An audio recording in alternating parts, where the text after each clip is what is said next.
Assalamualaikum warahmatullahi taala wabarakatuh. Hamdan syukranillah, salatan wassalaman alaika ya habiballah ya Rasulullah ya syafi'ul khalqi indallah, amma ba'du. Yang terhormat Bapak dosen Fikri Farihin selaku dosen pengampu mata kuliah Tahsin dan Qiraah, dan juga teman-teman yang saya selalu doakan sehat walafiat dimanapun kalian berada. Perkenalkan, saya Wahyudi, mahasiswa semester 7. Saya mengambil prodi Pendidikan Agama Islam Fakultas Tarbiyah, dan saya berkuliah di Universitas Islam Kiai Haji Ahmad Muzaki Shah.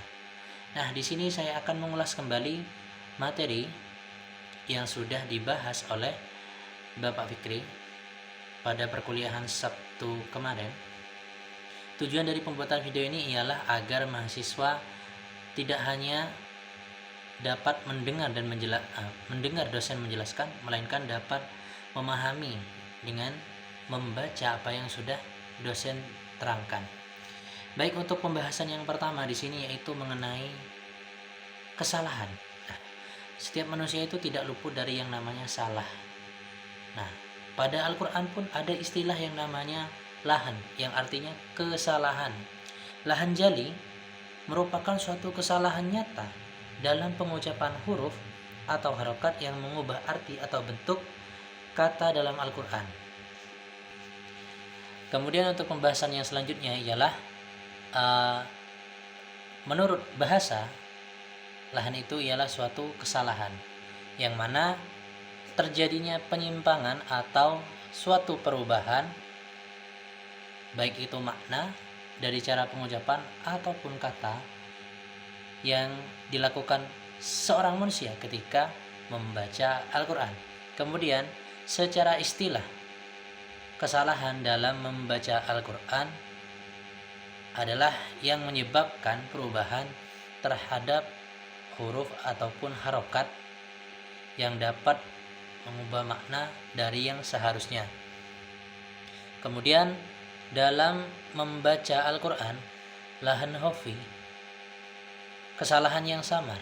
Nah, lahan seperti yang saya bilang dalam istilah bahasa itu merupakan kesalahan. Nah, lahan hofi sendiri merupakan suatu kesalahan halus dalam bacaan yang tidak sampai mengubah huruf atau makna, tetapi melanggar kaidah tajwid seperti mad, gunnah, idgham, idhar. Kemudian apa contoh nyata dari lahan hofi atau kesalahan yang samar? Contohnya pada hukum bacaan gunnah musyaddadah, yang tadinya itu harusnya dibaca in kuntum, cuman karena di situ mungkin terjadi kesalahan yang samar, jadinya dibaca in kuntum, seperti itu. Samarnya itu tidak terlalu nampak.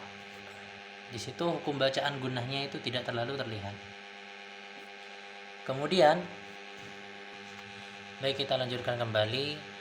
Seperti yang kita ketahui bahwa ketika membaca Al-Quran tentunya kita harus juga menyesuaikannya dengan ilmu tajwidnya, yang mana wajib bagi kita untuk membaca Al-Quran sesuai dengan ilmu tajwid.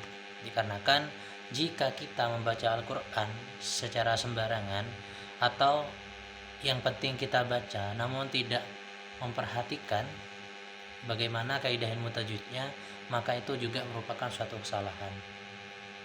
Nah, di sini saya akan kembali ke lahan jali, yaitu suatu kesalahan yang jelas dalam membaca Al-Quran yang dapat merubah makna. Nah, kesalahan yang jelas dilakukan secara sadar merubah makna daripada ayat Al-Quran itu merupakan sesuatu dosa dan haram juga dilakukan. Contoh, Maliki Yaumiddin. Nah, itu adalah lafadz yang benar daripada bacaan basmalah, tapi diganti Malakaumiddin. Nah, di situ adalah perubahan yang sangat jelas, dan itu tidak boleh dilakukan karena merubah suatu bacaan juga dapat merubah makna daripada bacaan tersebut. Oleh karena itu, ketika kita membaca Al-Quran, maka kita harus menyesuaikannya dengan ilmu tajwid tersebut. Mungkin itu saja yang dapat saya sampaikan, kurang lebihnya mohon maaf. Ihdinas siratal mustaqim. Assalamualaikum warahmatullahi taala wabarakatuh.